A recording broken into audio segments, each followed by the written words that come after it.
अयोध्येतल्या राम मंदिरामध्ये रामलल्लांची मोठ्या भक्तिभावाने प्रतिष्ठापना झाली। या सोहळ्यासाठी देशभरातल्या भाजप शासित राज्याच्या मुख्यमंत्र्यांना निमंत्रण होतं, तरी देखील एकनाथ शिंदे त्यावेळी गेले नसल्याने ते कधी जाणार हा प्रश्न विचारला जातोय। ते आता संपूर्ण मंत्रिमंडळासह फेब्रुवारीच्या पहिल्या आठवड्यात जाणार असल्याची माहिती आहे। मंत्रिमंडळ जाणार श्रीरामाच्या दर्शनाला। फेब्रुवारीतल्या पहिल्या आठवड्याचा मुहूर्त। भाजपच्या राज्यांचं वेळापत्रक ठरलं।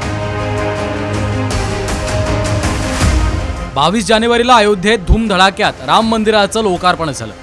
पंतप्रधान नरेंद्र मोदींच्या हस्ते रामलल्लांची प्रतिष्ठापना झाली।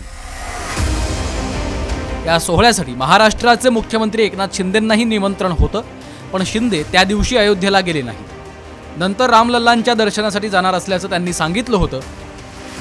आता मुख्यमंत्री संपूर्ण मंत्रिमंडळासह फेब्रुवारीच्या पहिल्या आठवड्यात अयोध्येला जाणार आहेत।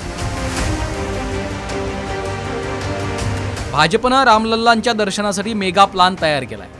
भाजप शासित प्रत्येक राज्यांच्या मुख्यमंत्र्यांना दर्शनाची वेळ ठरवून दिली आहे।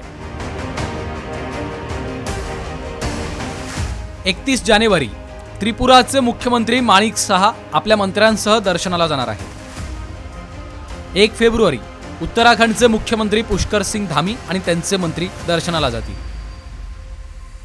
5 फेब्रुवारी मुख्यमंत्री एकनाथ शिंदेंसह 2 उपमुख्यमंत्री आणि सर्व मंत्री दर्शनासाठी अयोध्येला जातील। 6 फेब्रुवारी अरुणाचल प्रदेशचे मुख्यमंत्री पेमा खांडू आणि त्यांचे मंत्री। 9 फेब्रुवारी हरियाणाचे मुख्यमंत्री मनोहरलाल खट्टर आणि मंत्री। 12 फेब्रुवारी राजस्थानचे मुख्यमंत्री भजनलाल शर्मा आणि मंत्री। 15 फेब्रुवारी गोव्याचे मुख्यमंत्री प्रमोद सावंत आणि त्यांचे मंत्री।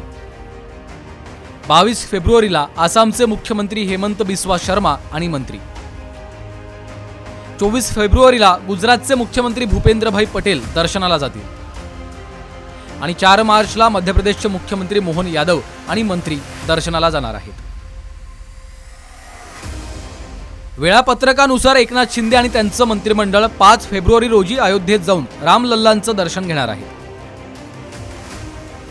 तसंच शरयू किनारी महाआरती देखील करणार आहे। दुसरीकडे राम मंदिराच्या लोकार्पणानंतर अयोध्येत दर्शनासाठी लाखोंच्या संख्येने गर्दी झाली आहे। मंदिर खुलं झाल्यानंतर पहिल्याच दिवशी 5 लाख भाविकांनी रामलल्लांचं दर्शन घेतलं। गर्दीचं नियंत्रण करण्यासाठी मंदिराच्या आत आणि बाहेर 1000 जवान तैनात करण्यात आले। अयोध्येतल्या भव्य दिव्य सोहळ्याचा निवडणुकीच्या दृष्टीने वापर करण्याच्या तयारीत भाजप आहे, त्यामुळे लोकांनाही अयोध्यावारी घडवण्याची भाजपची योजना आहे। ब्युरो रिपोर्ट, साम टीव्ही न्यूज।